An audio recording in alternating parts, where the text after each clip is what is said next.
Writers మిగిలిన వాళ్ళని మాట్లాడవలసిందిగా రిక్వెస్ట్ చేస్తున్నాం సార్. అందరికీ నమస్కారం. సరిగ్గా ఇక్కడే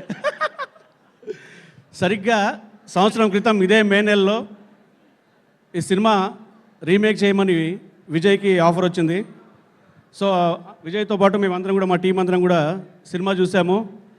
రీమేక్ చేద్దామా వద్దా అని అనుకుంటున్న టైం లోపల విజయ్ అందరు ఒపీనియన్స్ తీసుకొని కరెక్ట్గా ఇదే రోజు మే 25, 2024 ఇదే రోజున ఈ సినిమా రీమేక్ చేద్దామని విజయ్ డిసిషన్ తీసుకున్నాడు. సో ఒక సంవత్సరం నుండి ఈ సినిమాతో మేమందరం ట్రావెల్ అవుతున్నాము. ఈ సినిమా మాకు రావడానికి ఆపర్చునిటీ ఇచ్చిన బెల్లంకొండ గారికి, అలాగే మా నెక్కంటి శ్రీధర్ గారికి, అలాగే మా ప్రొడ్యూసర్ రాధామోహన్ గారికి అందరికీ పేరు పేరున థ్యాంక్ యూ.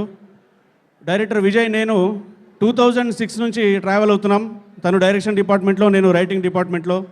ఇద్దరం కలిసి నేను స్టోరీ రైటర్గా, తను డైరెక్టర్గా నాంది, ఉగ్రం సినిమాలు చేసాం. ఇది మా 3వ సినిమా. విజయ్కి ఈ సినిమా పెద్ద సక్సెస్ ఇచ్చి తను ఇండస్ట్రీలో నెక్స్ట్ లెవెల్ డైరెక్టర్ అవ్వాలని నేను కోరుకుంటున్నాను. మే 30న ఈ సినిమాని థియేటర్లో చూసి ఎంజాయ్ చేస్తారని, మాకు ఇంకా పెద్ద సక్సెస్ ఇచ్చి మంచి మంచి సినిమాలు తీసి మిమ్మల్ని ఎంటర్టైన్ చేసేలాగా మమ్మల్ని ప్రోత్సహిస్తారని కోరుకుంటున్నాను. Thank you.